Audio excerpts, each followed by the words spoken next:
myself Professor Geeta Dudeja, teacher education department DBS college Kanpur.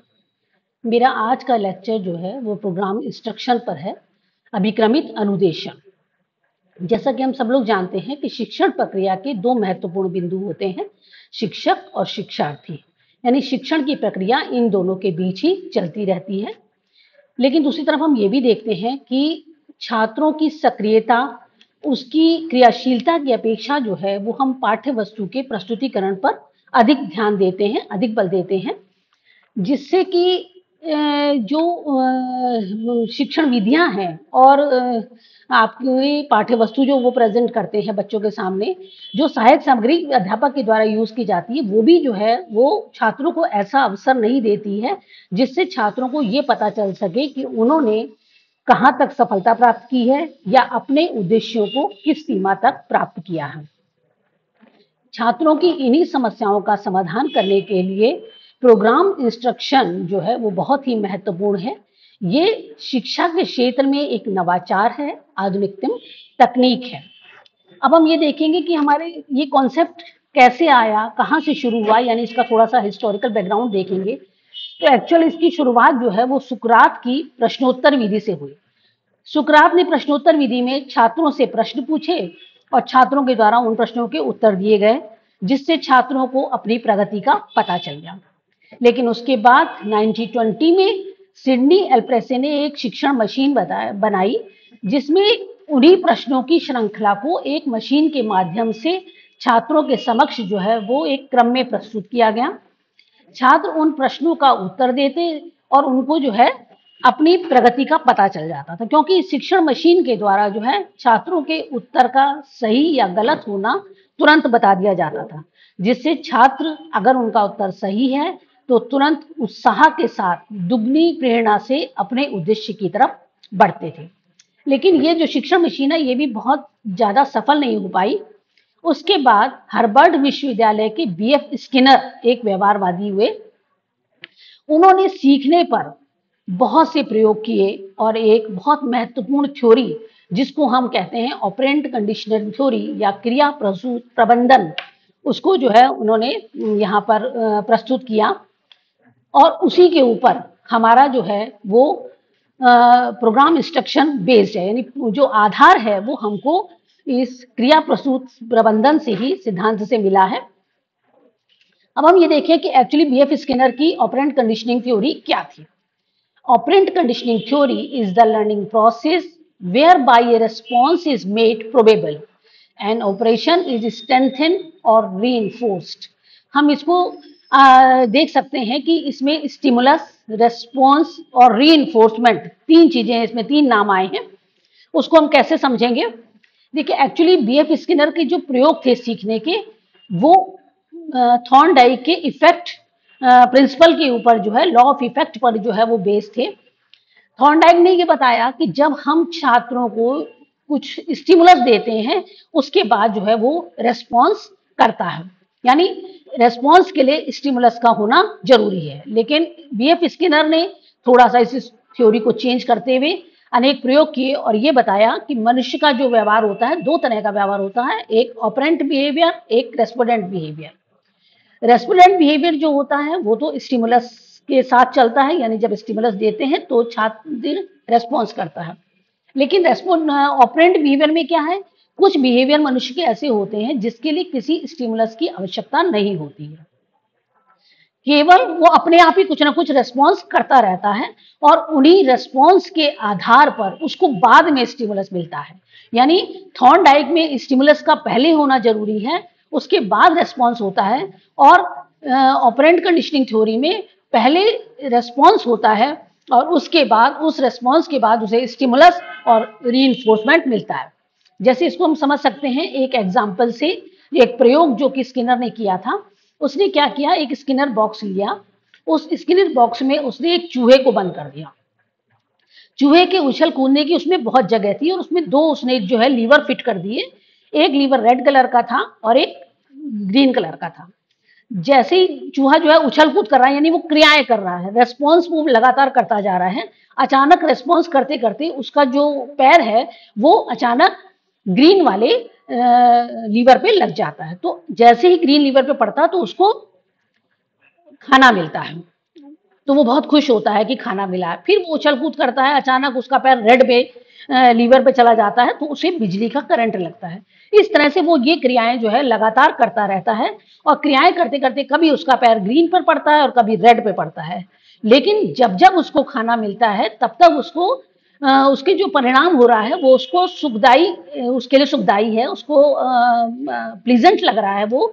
तो वो क्या करता है, कोशिश करता है कि मैं वही रेस्पॉन्स करूं जिससे मुझे प्रसन्नता मिल रही है। तो धीरे धीरे करते करते उसका रेस्पॉन्स क्या है, ये जो खाना है उसके लिए स्टिमुलस का काम कर रहा है। अब वो क्या करता है, धीरे धीरे उसका रेड लीवर पे पैर पड़ना जो है वो कम हो जाता है, और जो ग्रीन लीवर है उसके ऊपर उसका पैर पड़ता जाता है। तो इस तरह से एक तरह से उसे अब इस स्टिमुलस के बाद एक रीइंफोर्समेंट मिल रहा है, एक उसको पुनर्बलन प्राप्त हो रहा है, जिससे वो उस क्रिया को बार बार करना चाहता है। तो इस तरह से क्या है, हम भी छात्रों में ये चाहते हैं कि जो हम रेस्पॉन्सेस चाहते हैं हम उसको एक दिशा दे रहे हैं। यानी छात्र जो है अनेक तरह की क्रियाएं करता है, लेकिन कौन सी क्रियाएं उसके लिए अच्छी हैं, कौन सी उसे उद्देश्य की ओर ले जाएंगी, हम उस ओर जो है उसको प्रेरित करते हैं। तो इसी सिद्धांत के ऊपर जो है, इसी थ्योरी के ऊपर जो है हमारा प्रोग्राम इंस्ट्रक्शन जो है वो टिका हुआ है। अब हम ये देखेंगे कि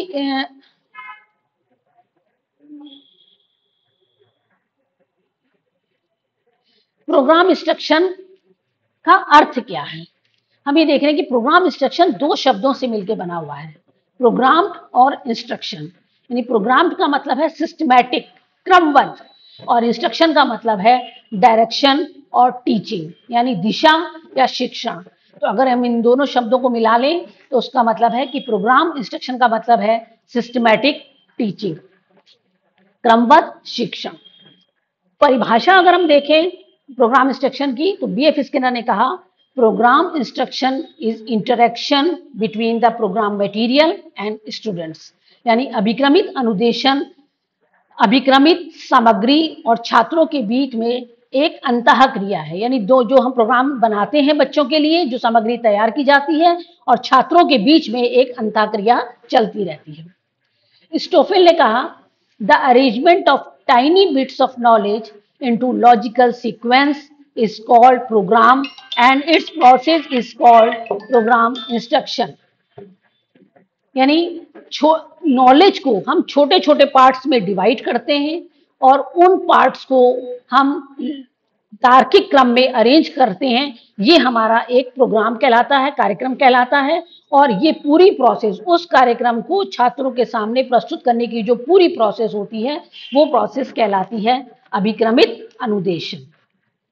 तो इस तरह से हम देख रहे हैं कि अभिक्रमित अनुदेशन जो है वो एक ऐसी क्रिया है, एक ऐसी शिक्षण विधि है जिसमें हम पूरे ज्ञान को छोटे छोटे टुकड़ों में विभाजित करते हैं, फिर उन टुकड़ों को हम लॉजिकली, तार्किक क्रम में जो है हम उसको व्यवस्थित करते हैं और तब छात्रों के सामने प्रस्तुत करते हैं, और छात्र अपनी गति के अनुसार उन पदों को पार करता हुआ उस जटिल विषय वस्तु को आत्मसात करता है। तो इस तरह से प्रोग्राम इंस्ट्रक्शन एक व्यक्तिगत अनुदेशन की क्रिया है जो छात्रों को स्वाध्याय के लिए प्रेरित करती है।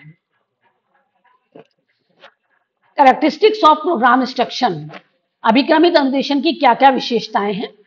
तो सबसे पहली विशेषता है बेस्ड ऑन इंडिविजुअल डिफरेंसेस। यानी अभिक्रमित अनुदेशन हमारी मनोवैज्ञानिक सिद्धांत पर आधारित है, और वो मनोवैज्ञानिक सिद्धांत है व्यक्तिगत विभिन्नता, इंडिविजुअल डिफरेंसेस।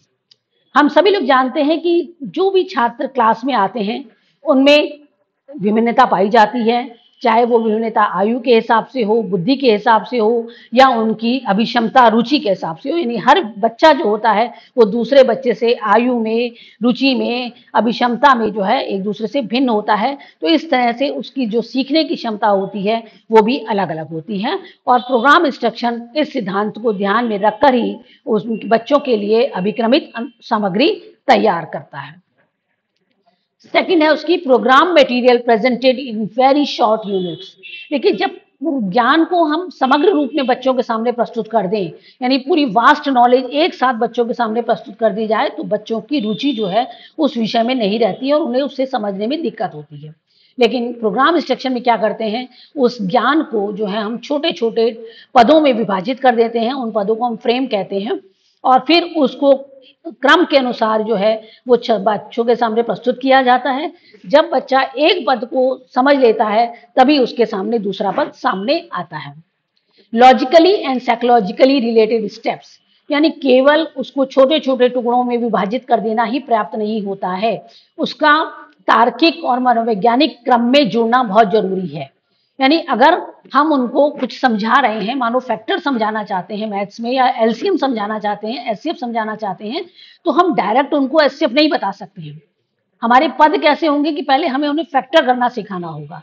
तो फैक्टर करना पहले सिखाना होगा, तो पहला पद हमारा फैक्टराइजेशन होगा, उसके बाद उसमें से कॉमन फैक्टर कैसे निकाले जाते हैं, दूसरा पद हमारा वो होगा, और तीसरा पद हमारा उन कॉमन फैक्टर से कैसे एचसीएफ और एलसीएम निकाला जाता है वो होगा। तो इस तरह से ये पद जो है वो आपस में जुड़े होने चाहिए। इमीडिएट फीडबैक, इसमें बच्चों को तुरंत ही अपने प्रश्न का उत्तर प्राप्त हो जाता है, यानी जो पद वो पढ़ते हैं उन पदों में जो प्रश्न होते हैं उनका उत्तर देते हैं तो तुरंत पता चल जाता है कि वह उत्तर गलत है या सही है। तो इस तरह से उनको तुरंत फीडबैक मिलता है और ये फीडबैक ही उनको रीइंफोर्समेंट देता है। यदि उनका उत्तर सही होता है तो उन्हें सकारात्मक पुनर्बलन प्राप्त होता है, जिससे कि वो दुगनी ऊर्जा के साथ, दुगनी प्रेरणा के साथ जो है वो आगे बढ़ते हैं। वेरी फ्यू एरर्स, यानी चूंकि इसमें उत्तर उसी समय बताया जा रहा है तो इसमें गलती होने की, त्रुटि होने की संभावना जो है वो बहुत कम होती है, क्योंकि अगर एक बार उसने त्रुटि कर भी दी और दोबारा जब वो उस पद को पढ़ेगा तो अब उसमें त्रुटि करने की कोई गुंजाइश नहीं रहेगी। Learn by his her own pace और स्पीड, जैसा कि मैंने बताया पहला जो हमारा प्रिंसिपल था एक्चुअली वो इससे जुड़ा हुआ है। इंडिविजुअल डिफरेंसेस, कि बच्चों में व्यक्तिगत विभिन्नताएं होती हैं, तो इस तरह से वो यहाँ पर उनको ये सुविधा दी जाती है कि छात्र जो है वो अपनी गति के अनुसार सीखे। यानी जब हम क्लास में पढ़ाते हैं तो सब बच्चों को एक साथ पढ़ाते हैं, लेकिन अगर हम उसको इस तरह से प्रोग्राम उनके सामने रखते हैं तो उसमें बच्चा अपनी गति से सीखता है। तो जो मेधावी छात्र होते हैं वो उसको प्रश्न को जल्दी हल कर लेते हैं, उस पद को जल्दी समझ लेते हैं, और जो थोड़ा सा औसत छात्र होते हैं उनको थोड़ा समय लगता है, मंद बुद्धि को थोड़ा और समय लगता है। तो इस तरह से हर छात्र जो है उस कॉन्सेप्ट को समझता जरूर है, चाहे वो किसी भी स्पीड से उसको समझे। प्रिंसिपल्स अगर हम देखें कि प्रोग्राम इंस्ट्रक्शन के प्रिंसिपल्स क्या क्या हैं, तो स्किनर ने जो प्रिंसिपल बताए थे एक्चुअली विशेषताओं से ही जुड़े हुए उसके प्रिंसिपल्स हैं। प्रिंसिपल ऑफ स्मॉल स्टेप्स, कि ये बहुत जरूरी है कि जो भी हम अभिक्रम सामग्री तैयार करें वो हमारी पदों में विभक्त होनी चाहिए, छोटे छोटे पदों में, पद जो है हमारे बहुत छोटे होने चाहिए ताकि बच्चों को समझने में आसानी हो। प्रिंसिपल ऑफ एक्टिव रेस्पॉन्डिंग, इसमें छात्रों को क्रियाशील बनाने का पूरा ध्यान रखा गया है, यानी छात्र, ये सिद्धांत है कि ऐसा हमारा प्रोग्राम होना चाहिए जिसमें छात्र सक्रिय रहे।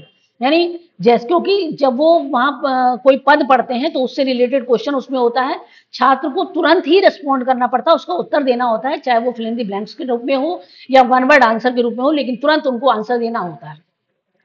इस तरह से छात्र, और तभी उनके सामने दूसरा पद आता है। तो इस तरह से छात्र जो है हर समय एक्टिव बने रहते हैं। प्रिंसिपल ऑफ सेल्फ पेसिंग, जैसा मैंने बताया कि छात्र अपनी गति से सीखते हैं, तो इसलिए हमारा जो प्रोग्राम बनता है वो इस तरह से बनाया जाता है जो कि सभी छात्रों के लिए अनुकूल हो और छात्र जो है वो अपनी गति के हिसाब से सीखते हुए आगे बढ़े। प्रिंसिपल ऑफ क्विक फीडबैक, यानी इस बात का ध्यान रहे कि जो प्रश्नों के उत्तर मिल रहे हैं उसका उत्तर सही या गलत उनको तुरंत पता चल जाए और उनकी गलतियों का जो है किस तरह से निवारण हो सकता है वो भी उनको पता चल जाए। Principle of interaction between material and students, देखिए इसमें अभी हमने देखा शिक्षक का नाम कहीं नहीं आया है, इसमें शिक्षक इन्वॉल्व नहीं होता है, केवल ये जो प्रक्रिया चलती है वो छात्रों और अभिक्रमित सामग्री के बीच में चलती है। यानी हमने जो प्रोग्राम बनाया है वो हम छात्रों के समक्ष प्रस्तुत करते हैं। तो इस तरह का प्रोग्राम होना चाहिए कि लगातार जो है वो मटेरियल और स्टूडेंट्स के बीच में जो है वो इंटरेक्शन होता रहे। अब प्रोग्राम इंस्ट्रक्शन कितने तरीके का होता है, तो 6 तरह का प्रोग्राम इंस्ट्रक्शन बताया गया है। पहला है लीनियर प्रोग्राम इंस्ट्रक्शन, यानी रेखीय अभिक्रमित अनुदेशन। दूसरा है ब्रांचिंग प्रोग्राम इंस्ट्रक्शन, निशाखीय अभिक्रमित अनुदेशन। तीसरा मैथेटिक्स, प्रोग्राम इंस्ट्रक्शन, अवरोही अभिक्रमित अनुदेशन। Rule system of programmed learning, क्रमबद्ध सिस्टम अभिक्रमित अनुदेशन। लर्नर कंट्रोल्ड लर्निंग, अधिगमकर्ता नियंत्रित अभिक्रमित अनुदेशन। Computer assisted program instruction, computer सह अभिक्रमित अनुदेशन। तो चूंकि ये अपने आप में काफी डिटेल में है, तो इसको हम आपको नेक्स्ट लेक्चर में एक्सप्लेन करेंगे एक एक करके। अब हम देखते हैं कि एडवांटेजेस ऑफ प्रोग्राम इंस्ट्रक्शन क्या है। बेस्ड ऑन साइकोलॉजिकल प्रिंसिपल, कि पहला इसका फायदा तो ये होता है क्योंकि हमारी जो शिक्षा है वो ये मान के चलते हैं कि मनोवैज्ञानिक सिद्धांतों पर आधारित होनी चाहिए। पहले होता था कि जो शिक्षक है वो शिक्षा अपने हिसाब से देता है, जो उसकी समझ में आता है, वो समझता है कि बच्चों के लिए सही है वो देता है। लेकिन आज मनोवैज्ञानिक सिद्धांत के हिसाब से देखा जाता है कि शिक्षा जो है वो छात्र के लिए है, तो छात्रों को ध्यान में रखकर जो है वो हमें शिक्षा देनी चाहिए। ये एक मनोवैज्ञानिक प्रिंसिपल है। तो हमारा जो इसमें मनोवैज्ञानिक प्रिंसिपल इंडिविजुअल डिफरेंस का जो है यूज हुआ है, तो इस तरह से ये अभिक्रमित अनुदेशन में जो शिक्षण की व्यवस्था होती है वो इस प्रिंसिपल को ध्यान में रखकर दी गई है। Material presented in small frames, तो जैसा कहा था कि छोटे छोटे टुकड़ों में हमारा मटेरियल जब बच्चों के सामने रखा जाता है तो बच्चे उसको पढ़ते हैं, समझते हैं, उनको समझने में आसानी होती है, तो जिससे विषय के प्रति उनकी रुचि जो है वो बढ़ती चली जाती है। Students learning is self pacing, जो छात्र सीख रहा है वो अपनी गति से सीख रहा है, तो किसी भी बच्चे के ऊपर जो है वो एक मानसिक तनाव नहीं होता है, जो कि एक सामूहिक कक्ष शिक्षण में होता है, क्योंकि सब बच्चे एक साथ नहीं सीख पाते हैं। तो कुछ बच्चे उस कॉन्सेप्ट को समझ पाते हैं और कुछ नहीं समझ पाते हैं, लेकिन इसमें समय की कोई सीमा नहीं रहती है, जिससे बच्चे अपनी गति के अनुसार सीखते हुए आगे बढ़ते हैं। एक्टिव रेस्पॉन्स, कोई भी शिक्षण जो है वो तभी सफल होता है जब उसमें छात्रों की सक्रियता रहे, और इसमें इस बात को ध्यान में रखा जाता है कि छात्र लगातार सक्रिय बने रहें, यानी उनके सामने लगातार जो है क्वेश्चन और पद आते रहते हैं जिनको उनको पढ़ना होता है, उत्तर देना होता है, तभी वो अगले पद तक पहुंच पाते हैं। तो पूरे शिक्षण के दौरान जो है वह सक्रिय बने रहते हैं। क्विक फीडबैक, इस प्रोसेस में जो है उनको तुरंत फीडबैक मिलता है, और वो फीडबैक जो है वो ही उनके लिए पुनर्बलन का काम करता है, जिससे अगर उनके उत्तर जो है वो पॉजिटिव होते जाते हैं, सही होते जाते हैं, तो वो उतनी ही ऊर्जा के साथ जो है आगे बढ़ते चले जाते हैं। हैबिट ऑफ सेल्फ स्टडी, सबसे बड़ा जो फायदा होता है इसमें छात्रों को स्वाध्याय की आदत पड़ती है, क्योंकि यहाँ पर टीचर नहीं है समझाने के लिए, यहाँ पर केवल स्टडी मटेरियल है, उसको छात्र को खुद पढ़ना है, खुद ही समझना है। तो इस तरह से जो है बच्चों में स्वाध्याय की आदत होती है, जो कि आगे हायर क्लासेस में जो है बहुत काम देती है। Easy to learn difficult topic, जो मुश्किल विषय होते हैं, मुश्किल प्रकरण होते हैं, उनको समझने में ये बहुत लाभदायक होती है, क्योंकि ये इजी बना देती है उस टॉपिक को, क्योंकि टुकड़ों में विभाजित है। लेकिन साथ ही साथ किसी भी चीज के अगर कुछ फायदे होते हैं तो कुछ ना कुछ उसकी लिमिटेशंस भी होती हैं, उनका जानना भी बहुत जरूरी है, ताकि जब हम इस नवाचार के द्वारा शिक्षण करें तो उन लिमिटेशंस को ध्यान में रखते हुए अपना अभिक्रम बनाए। सबसे पहला आता है मैकेनिकल टीचिंग। तो सबसे पहले जो इसका ड्रॉबैक है, इसमें एक तरह से शिक्षा का मशीनीकरण है, यानी यांत्रिकरण हो गया इसका, और इसमें जो है टीचर नहीं है। तो क्या होता है कि मशीन उसको प्रश्न दे रही है और वो उन्हीं प्रश्नों के अनुसार उन्हीं पदों को मशीनीकरण के हिसाब से जो है एक के बाद एक पद आ रहा है, उसमें बच्चे का पढ़ने का मन है या नहीं है, लेकिन जैसे ही वो एक पद कंप्लीट करेगा उसके समझ आएगा, उसके सामने दूसरा पद आ जाएगा। तो इस तरह से जो है इसमें शिक्षण का मशीनीकरण किया जाता है। Not suitable for each topic, देखिए हर टॉपिक के लिए, हर प्रकरण के लिए ये जो विधि है वो सक्सेसफुल नहीं हो पाती है, क्योंकि हर टॉपिक में प्रोग्राम बनाना जो है, अभिक्रम बनाना आसान नहीं होता है।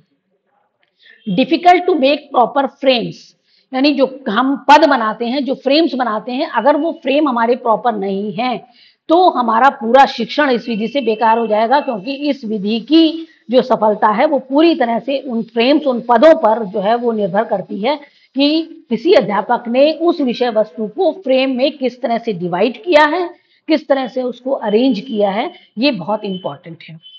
Not suitable to develop effective aspects of AIIMS.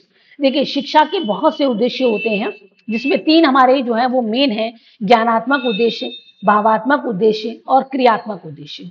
तो इस विधि के द्वारा जो है वो क्रियात्मक और भावात्मक उद्देश्यों की प्राप्ति नहीं हो पाती है। ज्ञानात्मक उद्देश्य प्राप्त हो सकता है, क्योंकि ज्ञान आप बच्चों को दे रहे हैं, विषय वस्तु आप बच्चों के सामने प्रस्तुत कर रहे हैं, लेकिन टीचर के रहने से जो टीचर की पर्सनैलिटी का इफेक्ट बच्चे पर पड़ता है, जो उस टीचर को देखकर उसका भावात्मक विकास होता है, जो कि किसी भी छात्र के सर्वांगीण विकास के लिए बहुत जरूरी है, वो नहीं हो पाता है। Not suitable for lower standard. और सबसे बड़ी बात यह है कि ये छोटी कक्षाओं के लिए बिल्कुल सुटेबल नहीं है, कि छोटी कक्षा के छात्र जो हैं उन फ्रेम्स को, उन विषय वस्तु को पढ़ें, उसको खुद समझें और फिर उसका उत्तर दें। तो ये हायर क्लासेस के लिए तो सुटेबल है, लेकिन लोअर क्लासेस के लिए सुटेबल नहीं है। Proper train teachers are not available. यानी इन, जैसा कि हमने बताया कि फ्रेम बनाना, प्रॉपर फ्रेम बनाना जो है बहुत जरूरी है। तो प्रॉपर फ्रेम वही बना सकता है जो टीचर ट्रेंड होगा। तो हर टॉपिक के लिए, हर विषय के लिए जो है अगर हमें फ्रेम बनाना है, तो उनके लिए हमें जो है प्रॉपर टीचर, ट्रेन टीचर भी अवेलेबल नहीं हो पाते हैं, जिससे कि ये हमारा जो मेथड है वो सक्सेसफुल नहीं हो पाता है। Not economical according to money and time. यानी धन और समय के हिसाब से ये मितव्ययी भी नहीं है, क्योंकि ये मशीन के थ्रू चलेगी, मशीन के लिए और हर बच्चे को अलग अलग मशीन चाहिए, मशीन के लिए पैसा चाहिए। दूसरी चीज, समय भी इसमें बहुत लगता है। तो अगर हम इस विधि से पढ़ाना शुरू करेंगे तो जो एक टाइम लिमिट हमारे पास सिलेबस को समाप्त करने की रहती है, हम उस सिलेबस को उसमें पूरा नहीं कर पाएंगे। Thank you.